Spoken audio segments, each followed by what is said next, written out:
자, 여러분 안녕하십니까? 이번에는 챕터 11 파일 시스템 임플리멘테이션에 대해서 살펴보도록 하겠습니다. 자, 파일 시스템 임플리멘테이션 챕터는 이제 다음과 같은 내용들을 다룹니다.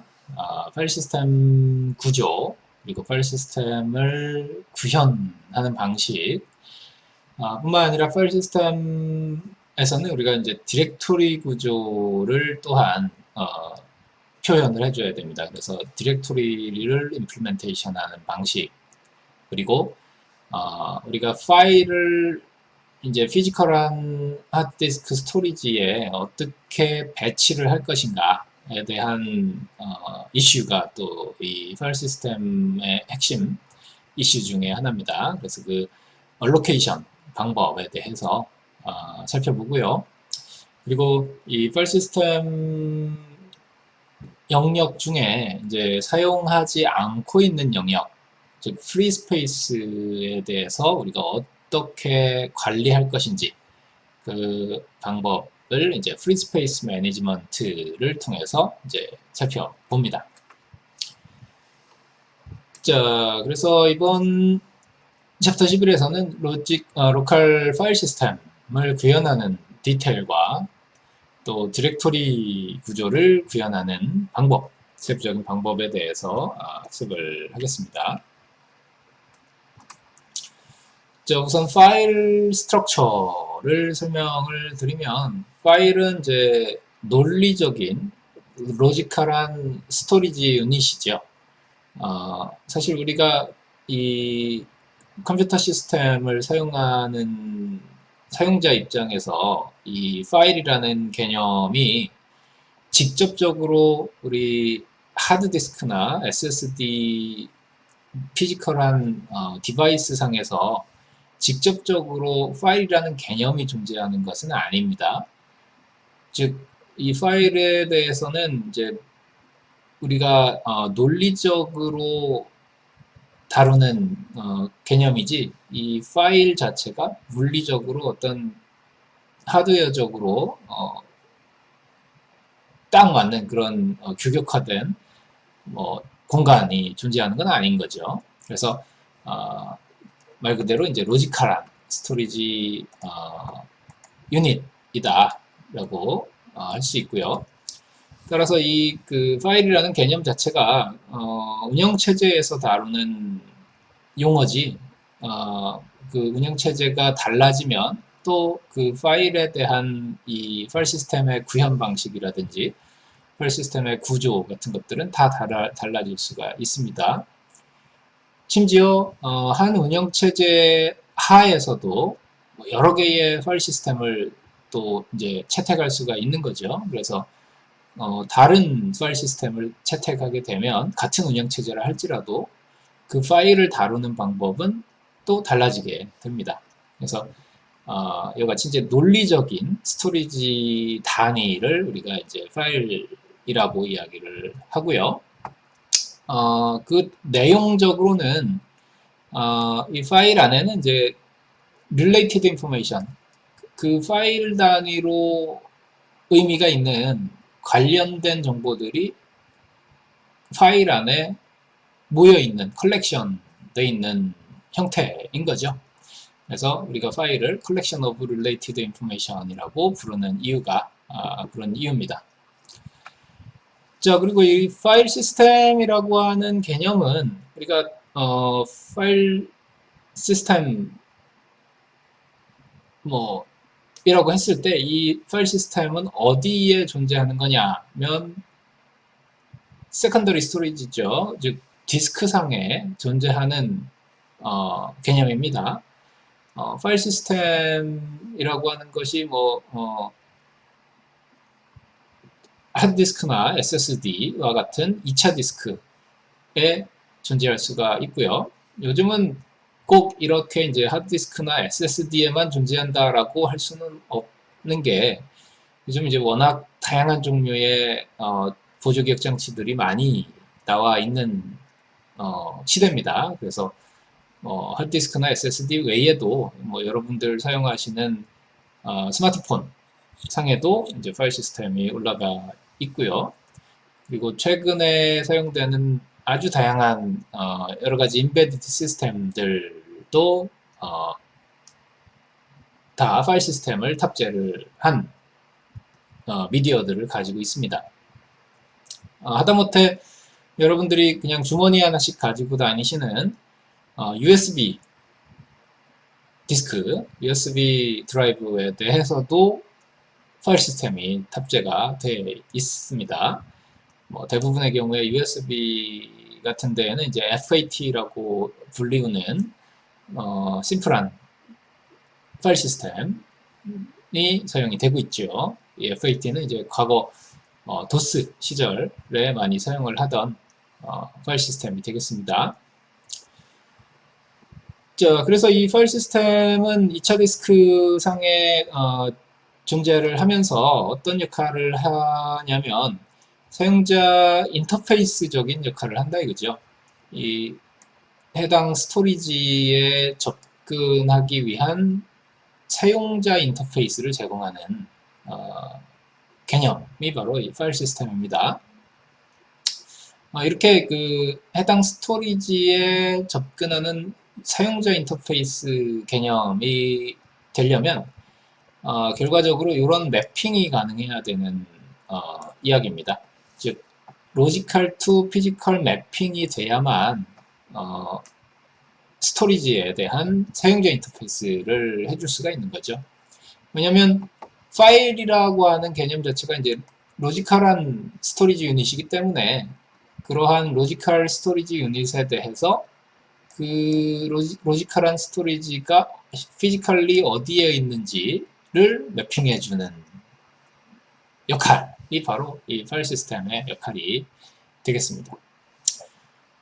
자, 그리고 이러한 단순한 매핑 외에도 어떻게 하면 이 디스크에 대한 액세스가 보다 효율적이고 또한 컨비니언트 할 수 있을 것인지, 즉 편리할 것인지를 고려해서 감안해서 동작을 해줘야 되는 게 이 파일 시스템이 되겠습니다.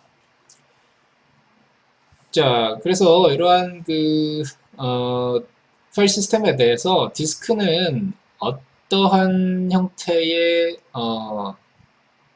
특성을 가지는 디바이스냐를 이제 소개를 드릴 필요가 있습니다. 왜냐하면 어차피 파일 시스템은 디스크상에 존재하죠. 그래서 이 디스크가 어떤 동작을 할 수 있는지를 먼저 알아야 그 위에서 파일 시스템을 구현할 수가 있을 겁니다.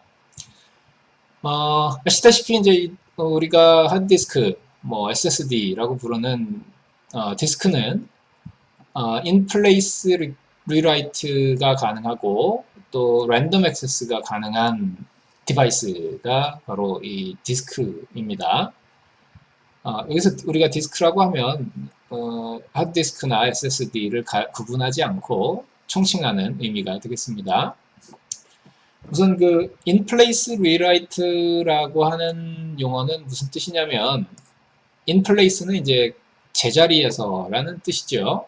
제자리에서 기존의 데이터가 있을 때 그 데이터를 다시 쓸 수 있는 그러한 동작을 우리가 이제 인플레이스 리라이트라고 이야기를 합니다.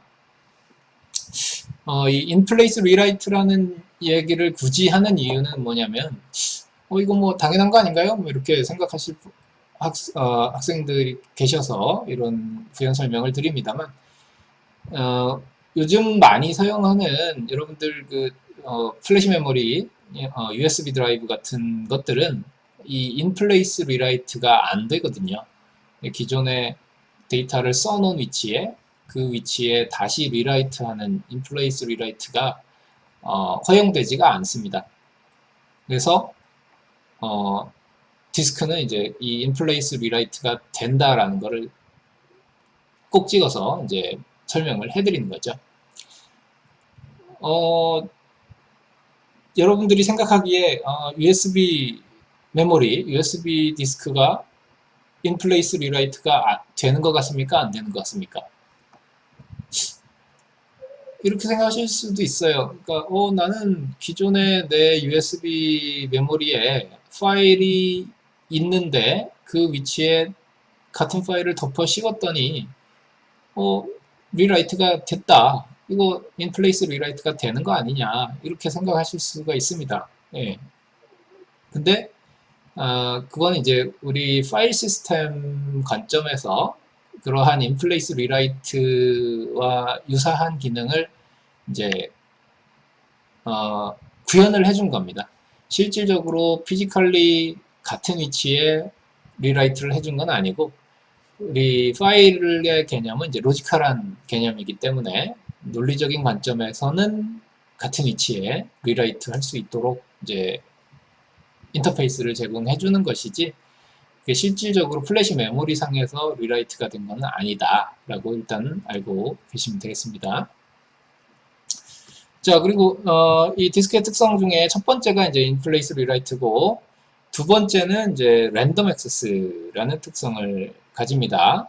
이 랜덤 액세스는 여러분들 아시겠지만 메모리 같은 경우가 이제 랜덤 액세스 특성이 있는 디바이스지 않습니까? 그래서 내가 액세스하고자 하는 임의의 위치에 얼마든지 액세스할 수 있는 특성이 이 랜덤 액세스죠. 그래서 예를 들면 주소값만 주면 그 주소에 순서에 관계없이 얼마든지 이제 액세스가 할 수 있는 특징이 있죠. 디스크도 마찬가지로 이 어드레스라고 하는 형태가 약간 다를 뿐이지 랜덤하게 특정한 위치를 이제 찍어서 접근할 수가 있는 방식이 되겠습니다. 예를 들어서 CHS, 실린더 헤더 섹터라는 이런 형태의 어드레스를 이제 주고 그 위치를 랜덤하게 가서 읽거나 쓸 수 있습니다. 자, 그리고 그 디스크의 특성이 일단 이렇게 되고요. 또한 이제 IO가 발생할 경우에 그 IO 트랜스퍼는 어떠한 단위로 수행이 되냐면 블럭 섹터의 블럭 형태로 이제 트랜스퍼가 됩니다. 그래서 기본적인 단위는 이제 섹터인 거죠. 섹터가 여러 개가 이제 읽고 쓰여질 수가 있어서 그것들이 이제 블럭이라고 이제 우리가 부르는 겁니다. 그래서 아주 기본 단위는 이제 섹터 단위가 되겠습니다. 대개 이 섹터는 이제 512바이트를 이제 기본으로 하고 있습니다. 이렇게 이제 섹터를 기본으로 하는 IO 트랜스퍼가 나타나는 특성은 왜 그러냐면 일반적으로 우리가 사용하는 그 SATA라고 하는 인터페이스가 있죠. 여러분들 하드디스크를 컴퓨터에 붙일 때 사용하는 빨간색의 얇은 케이블이 이제 SATA 케이블이지 않습니까? 그 SATA라고 하는 인터페이스 규격에서 우리가 이제 섹터 단위의 입출력을 이제 기본으로 하고 있기 때문에 이렇게 이제 512바이트 단위의 섹터 단위로 이제 데이터를 이제 읽고 쓰는 것을 가정을 하면 되겠습니다. 자, 그 다음에 그 파일 컨트롤 블럭이라고 하는 개념을 이제 좀 하나 알고 있으면 좋습니다. 이 파일 컨트롤 블럭은 파일에 관한 정보를 담고 있는 스토리지 스트럭처입니다. 그래서 상당히 중요한 구조죠. 디스크상의 파일에 대한 정보를 가지고 있는 스토리지 구조를 우리가 이제 파일 컨트롤 블럭이라고 이야기를 하고요. 뒤에서 이제 자세하게 설명을 드릴 겁니다. 그리고 디바이스 드라이버가 실질적으로 피지컬리 디바이스를 컨트롤하는 데 있어서는 실질적으로 디바이스 드라이버에 의해서 하드디스크를 컨트롤하는 형태로 되어 있습니다. 즉 파일 시스템은 이제 그 논리적인 파일에 관한 정보 배치, 할당을 다루는 소프트웨어고요. 그리고 디스크 동작 자체를 제어하는 소프트웨어는 이제 디바이스 드라이버라는 소프트웨어가 되겠다라는 이야기입니다. 그래서 이러한 파일 시스템은 레이어를 통해서 구성이 됩니다. 지금 보시는 것처럼 이제 디바이스 드라이버가 실질적으로 디스크를 제어하기 때문에 이 파일 시스템의 가장 하위 레이어는 이제 디바이스 드라이버가 되겠죠. 디바이스 드라이버가 실질적으로 디바이스에서 받아들이는 여러 가지 적합한 커맨드들을 날려가면서 파일에 대한 액세스를 디바이스가 이해할 수 있는 명령어 그리고 데이터 형태로 이제 송수신하는 것이죠. 그리고 그렇게 읽고 쓴 데이터를 바탕으로 파일 시스템에서 상위 레이어에서 사용자에게 파일이라는 로지컬한 개념으로 정보를 제공하는 형태가 바로 파일 시스템, 레이어드 파일 시스템 형태가 되겠습니다. 자, 그래서 이런 레이어드 파일 시스템은 이제 이와 같은 형태로 여러 가지 단계를 거쳐서 파일 시스템을 액세스를 하는 것이죠. 파일에 대한 액세스를 하는 거죠. 예를 들어서 가장 최상위 레이어에서는 이제 애플리케이션 프로그램이 존재할 것이죠. 그래서 이 애플리케이션이 파일에 읽어라 또는 써라 라고 이제 명령을 줄 수가 있는 것이고요. 그 다음에 로지컬 파일 시스템에서 그 파일에 대한 논리적인 구조, 액세스를 담당을 합니다. 그리고 파일 오거니제이션 모듈에서 그 파일의 어떤 위치나 조직에 대한 정보를 관리를 하고요. 그리고 실질적으로 파일 시스템에 대한 자체적인 정책, 구조 같은 것들이 이제 베이직 파일 시스템에 저장이 될 것이고요. 최종적으로 IO 컨트롤 하는 명령을 통해서 디바이스로 나가는 디바이스 드라이버 측으로 나가는 이제 구조가 레이어드 파일 시스템이 되겠습니다. 자, 그러면 디바이스 드라이버에서 실질적으로 어떤 형태로 디스크에 명령을 날릴 것이냐면 아까 말씀드린 것처럼 이제 그 실린더 트랙 섹터의 정보 형태로 데이터를 줍니다. 명령을 줍니다. 예를 들어서 그 내가 특정한 위치에 존재하는 파일을 이제에 대해서 뭐 데이터를 읽겠다라고 한다면 이제 앞서 말씀드린 레이어를 타고 쭉 내려오다 보면 디바이스 드라이버까지 가면 내가 지정한 파일이 어떻게 지정이 되냐면 드라이브 1, 뭐 C 드라이브를 1번이라고 가정을 하겠습니다. C 드라이브에 대한 드라이브 1에 내가 지정한 디렉토리 위치 그리고 파일의 이름을 바탕으로 실린더, 트랙, 섹터에 대한 정보가 나오죠. 그래서 이렇게 네 가지 정보가 있으면 그 파일이 이제 위치한 실질적인 로케이션이 나오는 겁니다. 그래서 거기에서 데이터를 읽되 얼마나 읽는가 요거에 대해서는 이제 그 섹터의 개수로 이제 주는 것이죠. 그래서 메모리 로케이션의 1060 번지에다가 이 파일을 읽어서 이제 나한테 데이터를 가져와라 라고 할 수가 있습니다.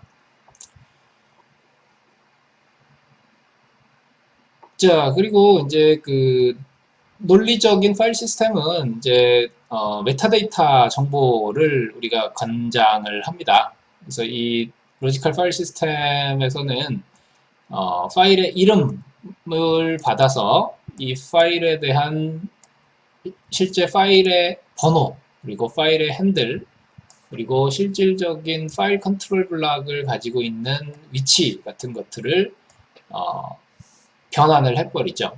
그래서 우리가 파일 컨트롤 블럭이라고 하는 것은 이제 아이노드라고 유닉스 같은 데서는 이제 아이노드라고 부르는 개념이 되겠습니다.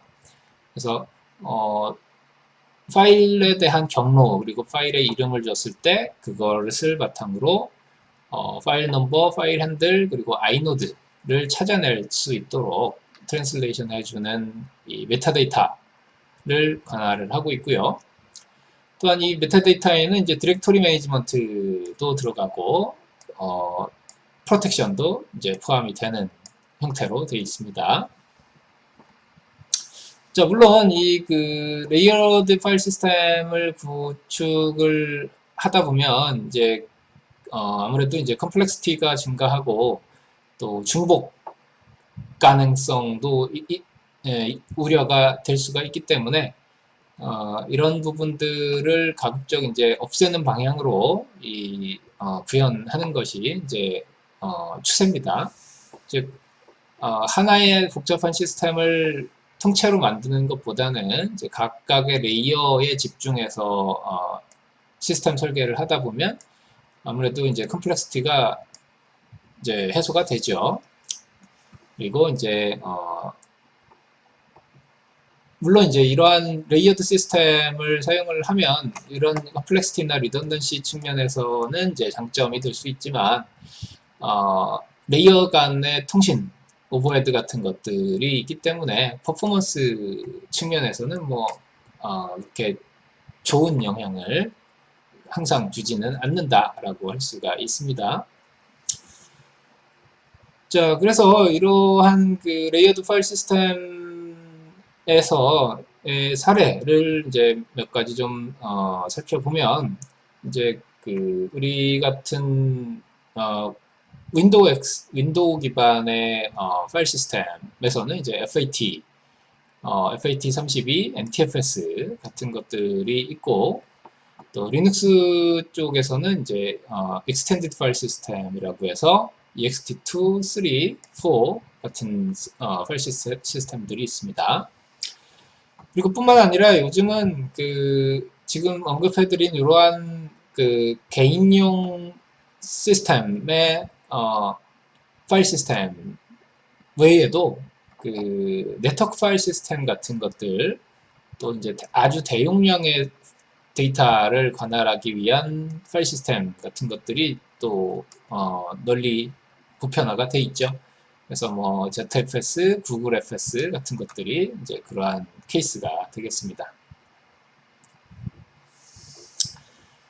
자, 그러면 이제 그 파일 시스템을 구현을 하기 위해서 우리가 이제 각 파일에 대해서 어떠한 정보들이 이제 관할이 돼야 되는지를 이제 간략하게 우선 살펴보겠습니다.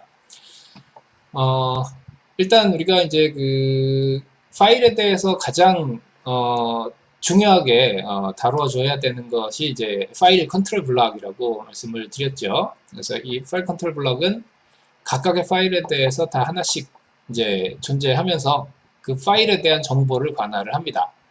그래서 이 파일 컨트롤 블럭은 이제 per 파일 단위로 존재하고 이 파일 컨트롤 블럭에는 아이노드 넘버라든지 퍼미션이라든지 그 파일의 크기라든지 그 파일이 생성된 날짜 같은 것들이 다 이제 적혀 있는 형태죠. 그래서 뭐 일반적인 파일 컨트롤 블럭의 형태를 이제 도시를 하면 이와 같은 정도가 될 수 있습니다. 그래서 뭐 파일에 액세스할 수 있는 사용자들, 그룹,